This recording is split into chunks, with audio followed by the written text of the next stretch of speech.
বিকেলের হালকা বাতাস, পাশে আড্ডার, হাতে যদি থাকে একখানা গরম গরম পোড়া ভুট্টা, তবে তো কথাই নেই। শুধু খাওয়া নয়, পোড়া ভুট্টা হলো গ্রামীণ লাইফস্টাইলের এক রসালো অধ্যায়। তাই তো যেমন ভাবা তেমন কাজ, আজ খুব মন চেয়েছিল একটা ভুট্টা পোড়া খেতে, তাই ভুট্টা নিয়ে নিলাম। হ্যালো সবাইকে, এটা আমার ফার্স্ট মিনি ব্লগ। যে ভুট্টা পোড়া খাওয়ার জন্য প্রথমেই ভুট্টাটাকে ছিলে নিলাম। যদিও এত বড় ভুট্টা দিয়ে খাবো না, শুধু তোমাদেরকে দেখানোর জন্য নিলাম আর কি। এর থেকে ছোটোটা নেব। প্রথমেই ভেবেছিলাম গ্যাসে করব, কিন্তু মাটির চুলা আগুন থাকায় মাটির চুলাই করলাম। সবাই আমার চুলাটাকে ইগনোর করবেন প্লিজ, যদিও এটা আমার চুলা নয়, এটা আমার কাকির চুলা। এই যে ভুট্টাটা নিয়ে নিলাম, এখন শুধু ভুট্টা পোড়ার অপেক্ষা। এই যে ভুট্টাটা দিয়ে দিলাম। খুব টেনশনে ছিলাম যে ভুট্টা পোড়া হবে কি না, বা বেশি পুড়ে যাবে কি না, বা খাওয়ার উপযোগী থাকবে কি না, বা কীরকম হবে আর কি। এখন শুধু অপেক্ষা করা, দেখা যাক কীরকম হয়।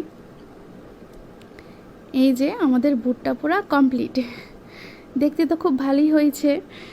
এই যে এখন লেবু, শুকনো মরিচ আর লেবু একসাথে মাখিয়ে নেব, ভুট্টার উপরে ভালো করে মাখিয়ে নেব, একটু ঝাল, একটু নুন, তার একটু টকের জন্য। এই যে ভালোভাবে মেখে নিলাম। খেতে খুব ভালোই হয়েছিল, আমরা সবাই খেয়েছিলাম। এই যে এটা আমার এক ছোট ভাই, ওকে দিয়েছিলাম প্রথম, ও প্রথম মুখে নিল না, ভয় পেয়েছিল। তারপর ডাকাডাকির পরও আসলো না। মন চেয়েছিল ওর খেতে, কিন্তু তারপরও মুখে দেওয়ার সাহস পাইনি। আমাদের ছোট মিষ্টি বল্টু ভাই, ওর ভুট্টা খাওয়ার পরে তার পোস্টটা ছিল এরকম।